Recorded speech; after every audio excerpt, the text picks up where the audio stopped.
You got your first credit card. You open the app, ready to feel like an adult, and instead, you're staring at a wall of words: APR, statement balance, current balance, minimum payment, grace period, cash advance, and you have no idea what a single one of them means.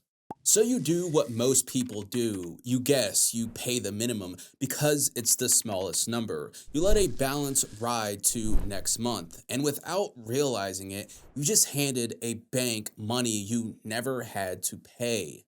But here's the truth: credit card fine print is written in a second language on purpose, and not speaking that language is exactly how they charge you more than the person standing next to you.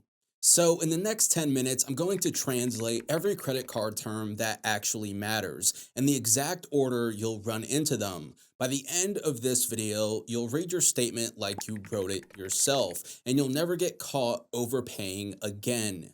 And pay close attention when we get to the grace period, because that one misunderstanding is the single reason most people pay interest they never owed in the first place. I'm Keanu. This is Real Credit, the channel for the people the finance world never bothered to teach. If nobody ever sat you down and explained this stuff, subscribe, because that is what this entire channel exists for.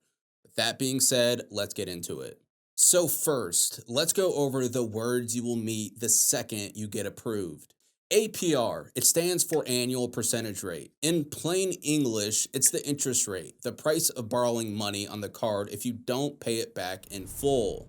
A 24% APR means carrying a balance costs you about 24% a year. Higher APR, more expensive to carry debt. That's the whole thing. Now, credit limit, the most the card will let you borrow. A $2,000 limit means $2,000 is your cap. Simple, but hold on to that number because it matters way more than you'd think in a minute.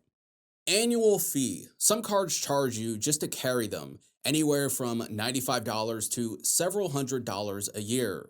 But there are plenty of great cards that have no annual fee at all. A fee isn't automatically bad, it just has to earn its place by giving you more than it cost. Secured card. If your credit's thin or rough, this is usually your starting point. You put down a deposit, say $200, and that becomes your limit. It reports to the bureaus like a normal card would. It builds your credit history, and you graduate to a regular one. Think of it as training wheels. And before any of this, when you apply, the bank checks your credit. That check is a hard inquiry or hard pull. It drops your score a few points for a month or so. A soft inquiry, checking your own score or a pre-approval, does nothing to your score at all. So checking your own credit is totally safe. Applying for 5 cards in 1 week, not so much. So now you've got the card. Here's where most people get quietly burned: the billing cycle. Every month, your card runs on a billing cycle, roughly 30 days of spending. At the end of that cycle is your statement closing date. That's the day the card adds up everything you spent and sends you a bill. That total is your statement balance.